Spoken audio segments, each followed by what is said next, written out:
Sr. Presidente, cumprimento a si e aos restantes membros e à doutora Patrícia Silva Gonçalves, a quem agradeço a sua presença nesta audição. Doutora, vou começar por elencar o seu percurso profissional de uma forma um bocadinho mais esmiuçada, porque julgo que todo o detalhe é relevante para aquilo que nós hoje pretendemos aqui ouvir. De 2001 a 2009, a doutora exerceu as funções de economista na área de estudos económicos no Banco de Portugal. No período de 2009 a 2012, assumiu o seu primeiro cargo de chefia como coordenadora no Departamento de Estatística na área de balança de pagamentos do Departamento do Banco de Portugal, liderado pelo Dr. João Cadete Matos, atual Presidente do Conselho de Administração da ANACOM.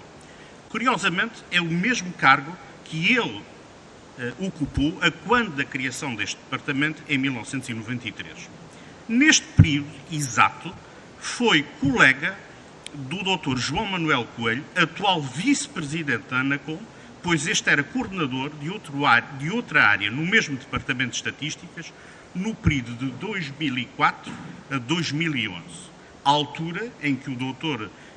João Coelho passa para a UTAL. De 2012 a 2013, mudou para a coordenação de outra área no Departamento de Estatística, neste caso o Núcleo das Contas Nacionais Financeiras do Banco de Portugal, onde, como sabe, o Dr. João Cadete Matos, atual Presidente da ANACOM, era o diretor. De 2013 a 2020, como membro da UTAL, ao fim de 2 anos do Vice-Presidente da ANACOM, Dr. João Coelho, ter ido para a UTAL, e 1 ano após ter assumido a coordenação deste organismo, é que efetivamente, a doutora Patrícia Gonçalves vai para a UTAL. Recorde-se que, em 2018, o Dr. João Coelho deixa a UTAL, onde já estava a doutora Patrícia Gonçalves, e vai para onde está a vice-presidente da ANACOM. Dito isto, objetivo e factualmente, nós vemos que no 9 dos últimos 12 anos da sua experiência profissional foram exercidos, e isto é absolutamente relevante, num contexto de reporte hierárquico direto,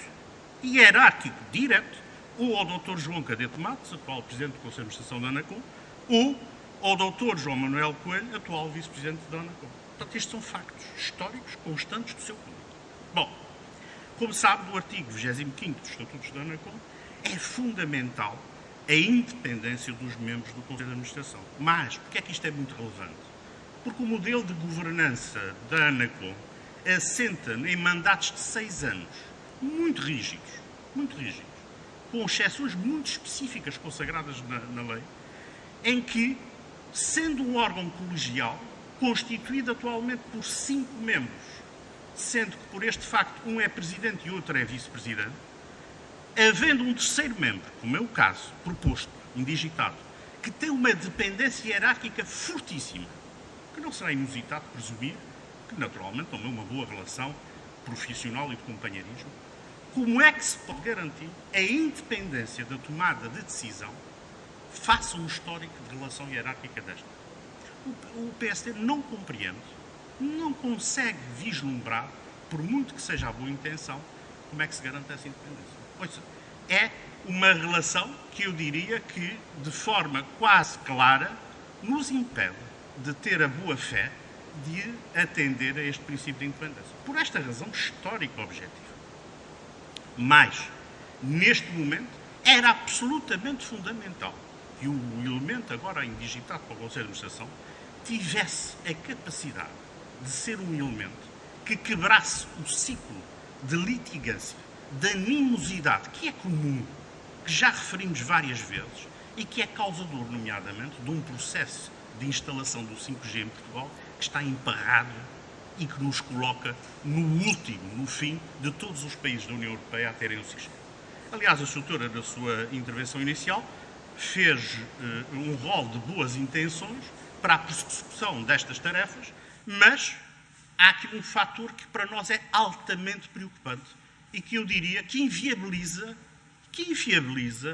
o funcionamento regular do Conselho de Administração da ANACOM, sendo ele constituído por 5 elementos. Se for o caso da doutora Patrícia Gonçalves vir a ser o terceiro elemento a que se junta aos outros dois, dos quais teve uma relação objetiva e hierárquica profunda, eu volto a repetir, nos 9 anos dos seus últimos 12 de atividade profissional, não estão garantidas estas condições essenciais à independência de funcionamento da entidade reguladora das comunicações e, pior, perde-se a última esperança que tínhamos de ser um elemento que pudesse alterar a balança a favor dos portugueses e de Portugal em relação aos grandes objetivos que estão por concluir.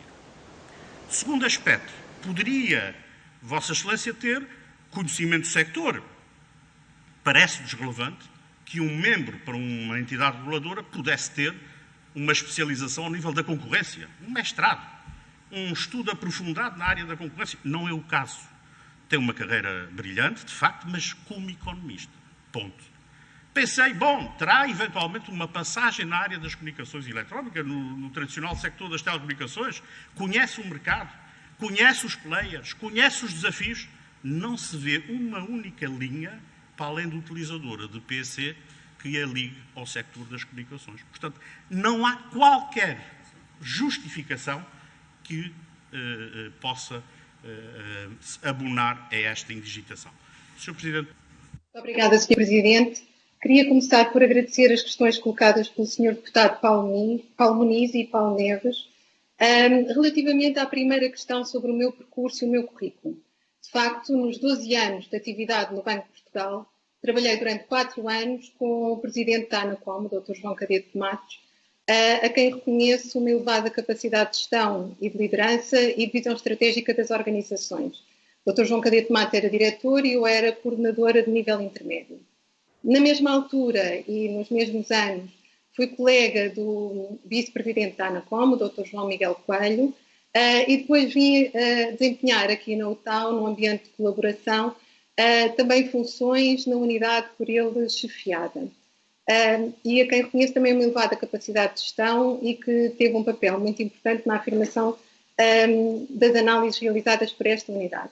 E isto para dizer que, de facto, trabalhei com ambos em contexto de entidades independentes, na prestação de serviço público e sempre num trabalho independente e colaborante. Portanto, não estamos a falar de ter trabalhado em empresas privadas, estamos a falar num trabalho em empresas públicas, entidades públicas, e, portanto, ao serviço do interesse público e sempre com grande independência. Por exemplo, posso dizer que no caso da UTAU, em que essa relação talvez fosse até mais próxima, a UTAU é uma unidade constituída por um pequeno grupo de técnicos.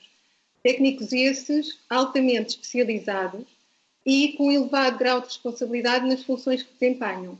E, portanto, o que há, na verdade, é uma complementariedade de conhecimentos mais do que uma relação hierárquica, embora necessariamente tenha existido.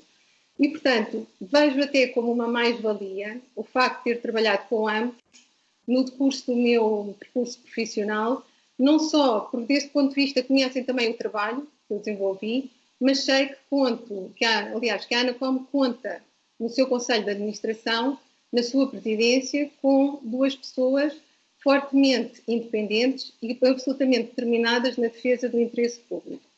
Relativamente à questão que o Sr. Deputado colocou também sobre o conhecimento do setor. Bom, eu nunca trabalhei no setor das comunicações anteriormente, nunca tive aí cargos de chefia ou de gestão e não tenho, desse ponto de vista, qualquer impedimento ou incompatibilidade para o exercício das funções. Nem sequer tive algum tipo de relação laboral com alguma das entidades que operam nestes mercados e que me pudesse, de alguma forma, toldar a isenção no exercício das minhas funções. Em termos técnicos, em termos de competências técnicas, sabemos que o maior conhecimento sobre aquilo que é o mercado das comunicações em Portugal e da própria regulação do setor, que ele reside nos próprios quadros da ANACOM e compete ao Conselho de Administração potenciar esse conhecimento, esse know-how e, no fundo, utilizá-lo ao serviço da missão da entidade reguladora. Isto para dizer que, no fundo, eu tenho uma formação de economista, uma sólida formação e um sólido conhecimento da economia e dos mercados, mas, naturalmente, como qualquer membro do Conselho de Administração, terei de fazer alguma aprendizagem de aspectos mais específicos com o quadro de pessoal da ANACOM, que é, aliás, de elevada competência e elevada dedicação, mas dizendo que não vejo nisso uma fragilidade. Quanto à composição do próprio Conselho da Administração da ANACOM, como o Sr. Deputado disse, todos os membros atuam de forma absolutamente independente e, portanto, não há ali uma relação hierárquica que pudesse, de alguma forma, condicionar essa independência. E, portanto, o que eu considero é que mais importante até do que garantir se as pessoas tiveram alguma competência, até técnica semelhante, eu diria que mais importante do que isso, ao garantir que existe uma pluralidade em termos de existirem no Conselho de Administração da ANACOM juristas, economistas ou engenheiros, o que é fundamental é garantir que todos os membros do Conselho de Administração partilham um conjunto de valores que são absolutamente essenciais para o desenvolvimento da missão, e que são isenção, independência, compromisso com o serviço público e transparência de atuação.